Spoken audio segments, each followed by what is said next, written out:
მოგესალმებით ჩემო ძვირფასებო. ეს არის არხიტაროს მოყვარულთათვის დღეს მინდა გავაკეთო საჯარო გაშლა სასიყვარულო სამკუთხედი. ვინ ზუსტად იცით რომ სამკუთხედში ხართ, მოდი იმათ ეკუთვნით ეს და მას ასე დავიწყოთ. სასიყვარულო სამკუთხედი. განვიხილოთ ფიქრი, გრძნობა თქვენთან და მესამე პირებთან. მესამე პირები ამ შემთხვევაში განვიხილოთ მხოლოდ და მხოლოდ სხვა ქალის, სხვა პარტნიორი. არ აქვს მნიშვნელობა თქვენი რა სტატუსი გაქვთ, თქვენ ხართ მეუღლე ან მესამე პირი თუ პირიქით. თქვენ ხართ სამკუთხედში. მოკლედ სტატუსი თქვენ თვითონ იცით და განვიხილოთ უახლოესი თვეების პერსპექტივები. ავიღოთ 2-3 თვის ტენდენცია, გრძნობა, ფიქრი და მოქმედება ამ სამკუთხედში და ვნახოთ. ვინ არის თქვენი ჩაფიქრებული ადამიანი, შეგახსენებთ რომ საჯარო და საჯარო გაშლები ყველაზე რა თქმა უნდა არ რეზონირდება, თუმცა საჭირო ინფორმაციას აღმოაჩენთ თქვენთვის და მას ასე დავიწყოთ. ვინ არის თქვენი ვაჟბატონი? რა ენერგიებში კრიზისულ პერიოდს გადის. ძალიან კრიზისული პერიოდი აქვს. ნახეთ, აქ არის ტრაუმირებული, აქ არის აგრესია, დეპრესია, რაზბორკები, ეგრეთ წოდებული ბრჭყალებში, რა თქმა უნდა, გაურკვეველი სცენარი. ნახეთ, უკვე ემოციური ფონი აქვს ისეთ დაბალ ვიბრაციებში, აი გაგიჟებული რაღაცნაირად, ძალიან აგრესიული. ვეღარ აკონტროლებს ემოციას, ვეღარ აკონტროლებს ბრას, ვეღარ აკონტროლებს ეჭვებს და საოცრად დაბალ ვიბრაციებშია. მოკლედ, თუ ის ქორწინებაშია და თქვენ ხართ მესამე პირი, აუცილებლად აღნიშნავ იმ ფაქტს, რომ აქ ნახეთ ოჯახთან ერთად შვილი, მეუღლე და ასე შემდეგ, თუ თქვენ მესამე პირი ხართ და ის დაქორწინებულია, მაშინ გეტყვით, რომ ეხლა მან სცენარი ვიტყოდი მიმართულება ოჯახისკენ მიმართა, იმიტომ რომ იქ ცდილობენ რაღაცნაირად სცენარის დალაგებას, სიტუაციის დალაგებას, იმიტომ რომ საკმაოდ დიდი ქაოსია. აუცილებლად ვიტყვი იმას, რომ ურთიერთობაში, ქორწინებაში, სადაც პატარა ბავშვი ფიგურირებს, განსაკუთრებით ბიჭი, მან გადაწონა ძალიან დიდი როლი ითამაშა მან და გადაწონა ბავშვმა ეს ურთიერთობა იმისთვის, რომ შეინარჩუნებინათ, დაელაგებინათ, გამოესწორებინათ სცენარი და ასე შემდეგ. კარგი. მოდი ვნახოთ კიდევ თვითონ რა ენერგიებშია და რა ვიბრაციებშია. ცოტა ხმაურია გარეთ წერ. საშინელ. აი ნახეთ, მისი ქორწინება იყო ნგრევის პირას. აქ იყო ძალიან სერიოზული რაზბორკები ნამდვილად, იმიტომ რომ კონფლიქტური ენერგიები მოდის. სამართლიანობა არ გამოურიცხავ, რომ ძალიან ცოტა აკლდათ იმისთვის, რომ პირდაპირ მნიშვნელობით განქორწინების სცენარი გათამაშებულიყო, პირდაპირ მნიშვნელობით სასამართლო პროცესამდე მისულიყო. ყოველ შემთხვევაში ალბათობა ეხლაც არის ამისი, სიმართლე რო გითხრათ, თუ არ მოხდება იქ სცენარის შეცვლა მისი მხრიდან, ნახეთ, თუ არ ჩადებს თვითონ რესურსებს და არ შეეცდება იმ ურთიერთობის დალაგებას, ოფიციალურ ქორწინებაზე მაქვს საუბარი, მაშინ უდაოდ მოხდება მისი ქორწინების დასრულება და პირდაპირ მნიშვნელობით განქორწინების საკითხი დადგება უახლოეს პერსპექტივებში. სხვათაშორის ეს არ იქნება დიდი პერიოდი, შეიძლება ეს იყოს 9 დღის ტენდენცია, 9 კვირის ტენდენცია, ან ყველაზე მაქსიმუმი სექტემბრის პერიოდი. თუ ის არ მიიღოს მონაწილეობას ამ ურთიერთობაში როლების სწორად წაყვანის, ან სცენარის შეცვლის, ასიკეთო თვალსაზრისით ნამდვილად ძალიან დიდი ალბათობაა მისი ოჯახის ნგრევის. კარგი, მოდი ვნახოთ ახლა თქვენზე რას ფიქრობს, რა კი ესეა? ამ გადმოსახედიდან, აი ამ ქაოსში რას ფიქრობს თქვენზე? თქვენთან ურთიერთობა ძალიან მძიმედ ერთად იქცა, მისთვის უკვე თავის ტკივა, რაღაცა პასუხისმგებლობების გამო, რაღაცა გადაწყვეტილებების გამო, აქ რაღაც პაუზას გრძნობ, იმიტომ რომ თითქოს დაღლილია ეს ადამიანი აი ამ სცენარით და პარალელურად ისეთ რაღაცა მინდა გითხრათ, რომ აი თითქოს გონია, რომ თქვენ ცდილობთ მისი კისრის მოგრეხვას, მის მორჩილებას და ამის პროტესტი აქვს სხვათა შორის, არ უნდა, არ მოსწონს. ვცდილობთ მისი კისრის მოგრეხვას. ამის გამო რეალურად თქვენს წინააღმდეგ მოდის. ღალატის ენერგია, რას ფიქრობთ თქვენზე? ფიქრობს იმას, რომ თუ რაღაც მონაწილეობა არ მიიღო ამ ურთიერთობაში, რასაკვირველია, თქვენ უკვე სხვა გეზს აირჩევთ, სხვა ურთიერთობებს აირჩევთ, სხვა პარტნიორს აირჩევთ. იცის რომ თქვენ სტაბილურობა გჭირდებათ, იცის რომ თქვენ გჭირდებათ ის რაღაცა 4 კედელის ჭერი, თუნდაც ქორწინება და რაღაცა მნიშვნელოვანი ნაბიჯები ურთიერთობაში, რასაც სამწუხაროდ ეს პარტნიორი ვერ გაძლევთ.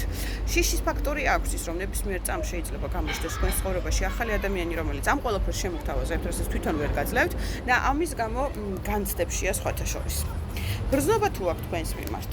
გრძნობა. ანახეთ, ეს ურთიერთობა, თქვენთან ურთიერთობა აქვს გრძნობა, უდაოდ სიყვარულის დუზე ამოვიღე 1000%-ით, აქ გრძნობები ნამდვილად აქვს თქვენს მიმართ, მაგრამ ამოვიდა კიდევ სამიანი თასი. სამიანი თასი პირველ რიგში სამკუთხედია, მეორე ის, რომ ეს ურთიერთობა მას სჭირდება ყოველგვარი პასუხისმგებლობის გარეშე.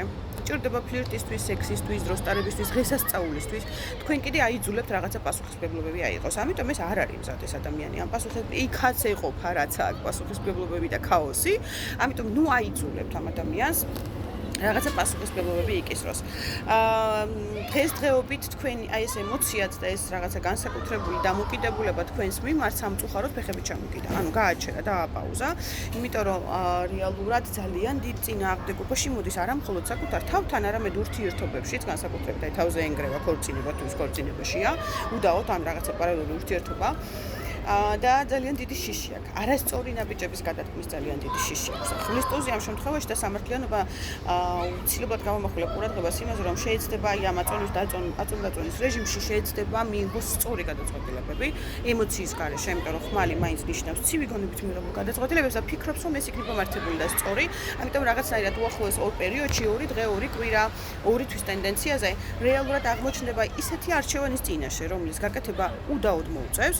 ეს ჭირდება თუ არ ჭირდება და პირველ რიგში როგორ აკეთებს იცით არჩევანს?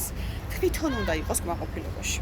ეს არის თვითდაჯერებული იდიოტის არგანი, არამის არ ვაყენებ შეურაცხყოფას, მაგრამ აი სადაც თვითონ იქნება ურთიერთობაში კმაყოფილებაში, სადაც არ შეუჭამენ ტვინს, სადაც არ აიძულებენ რაღაცა პასუხისმგებლობების აღებას, არ აიძულებენ იმის გაკეთებას, რაც მათ არ უნდა რომ გააკეთოს და სადაც ემოციის თვალსაზრისით კომფორტულად იგრძნობს თავს, ზუსტად იქ გააკეთებს არჩევანს.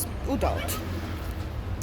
კარგი, მესამე პირებთან თუ აქვს, ანუ იმ ურთიერთობაში თუ აქვს რაიმე ემოცია, გრძნობა თქვენთან ნახე რომ აქვს ემოცია. იქ უფრო მატერიალური საკითხებია, იქ იყო ემოცია, მაგრამ დღესდღეობით უფრო მატერიალური საკითხებია ვიდრე ემოცია და სიყვარული და ასე შემდეგ. თუმცა აი ამ მატერიალური საკითხების გამო, აი ამ ფინანსური რესურსების გამო, იქ ცდილობენ ურთიერთობის დალაგებას უდაოდ, რაღაცა ბალანსს. ყველა ვარიანტში ცდილობენ. პარალელურად აღნიშნავ, რომ ქალია აქტიური ამ შემთხვევაში, ის მესამე პირი. არ აქვს მნიშვნელობა რა სტატუსი გაქვთ, კიდევ ერთხელ გავიმეორებ, ის არის აქტიური. მას უნდა რომ დაალაგოს ურთიერთობა, თორე თქვენი ვაჟბატონი ჩვეულებრივი მანიპულატორი, ეს აფერისტის არგანი. ანუ ყველაფერს გააკეთებს იმისთვის, იმედენად კარგად მოირგებს დანიშნულ როლს, რომ აი ეს ღირებულებები, რომელიც უჭირავს ხელში მონეტები, არ დაკარგოს. გაგინათ ესეთ კაცთან საერთოდ. კაი, ეხლა მაინტერესებს ვიწურება დრო და მოკლედ მინდა ჩავეკითხო, როგორ წარიმართება თქვენთან ურთიერთობები? სამკუთხედი რჩება სამკუთხედად, სამწუხაროდ რჩება სამკუთხედად. ისევ მოდის მანიპულაციებით, ისევ მოდის ტყუილებით იმისთვის, რომ ნახეთ არ მოხდეს, არ დაესვას ტაბუ ამ ურთიერთობას და არ დასრულდეს, არ გამოუტანოთ განაჩენი ამ ურთიერთობას, ძიმე განაჩენი, რასაკვირველია ამ თვალსაზრისით. აი ყველანაირად ეცდება, რომ თქვენთან ურთიერთობები მოაგვაროს. იქ მესამე პირებთან რა ხდება? ნუ იქ თუ ოჯახია კიდევ ერთხელ გეუბნებით, იქ შეეცდებიან მაქსიმალურად დღევანდელი სცენარის დალაგებას და ახალი ეტაპის დაწყებას აუცილებლად შეეცდებიან. კი. იქ ნახეთ, უფრო იქით მიიწევს რა, ის თუ ოფიციალურ ქორწინებაშია, უფრო მიიწევს ოფიციალური ქორწინებისთვის მიუღმისკენ, მიუხედავად იმისა, რომ იქ არა აქვს ემოცია, მაგრამ იქ არის უფრო მეტი ღირებულებები მისთვის, მისი შეხედულებებიდან გამომდინარე, ეს არის ფინანსების სახლი, კარი, მანქანა და აწყობილი ბიზნესი. თუნდაც, აი თქვენთან აქვს ეს გარკვეული ემოცია, თუმცა ემოცია სამწუხაროდ ამ ადამიანს არ უღირს იმისთვის, რომ ის გარკვეული მატერიალური საკითხები დათმოს. წარმატებებს გისურვებთ, დროებით და მომავალ შეხვედრამდე.